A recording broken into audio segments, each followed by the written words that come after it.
Elizabeth Parker lived in Ashburnham in Sussex, England. She was the daughter of a local laborer, one of 11 children. In 1830, as a teenager, she created an unusual sampler. Instead of flowers, alphabets, or Bible verses, hers is filled entirely with text. It begins, "As I cannot write, I put this down simply and freely as I might speak to a person to whose intimacy and tenderness I can fully entrust myself, and who I know will bear with all my weaknesses." She tells us that she was born in 1813, and that at 13, she left home to work as a nursery maid. She writes of her weaknesses and sins. She also describes how her employers treated her with cruelty too horrible to mention, and how she was tempted to kill herself. As the text continues, her desperation increases. "Which way can I turn? Wretch that I am, what will become of me?" Until she breaks off mid-sentence, "What will become of my soul?"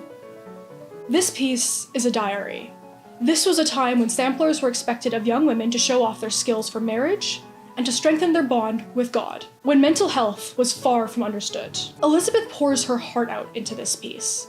The design is thought through, her words are well chosen, and the design clearly intentional. Her placement of nothing but red silk letters on white linen is impactful. Her choice to end the passage with "What will become of my soul," followed by a large blank space, urges the reader to ponder on what happened to her. In 1992, British historian Nigel Llewellyn was researching exhibitions at the V&A and was shown Elizabeth Parker's sampler. Llewellyn was so struck that he researched East Sussex records to firmly establish the identity of Elizabeth Parker. He wrote about Elizabeth and her sampler in his piece, Elizabeth Parker's Sampler, Memory, Suicide, and the Presence of the Artist, for the book Material Memories, Design and Evocation, published in 1999. He had found her parents in the parish registers, but wrote that little is known about the other figures in her life or what happened to her.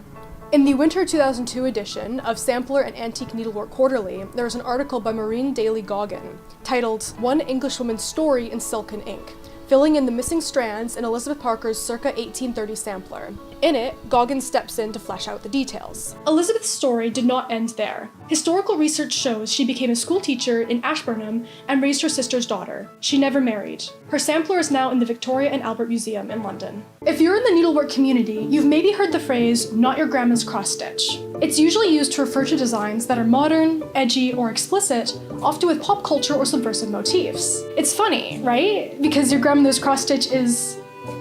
what exactly? Old-fashioned? Uninteresting? Prudish? Let's talk about that.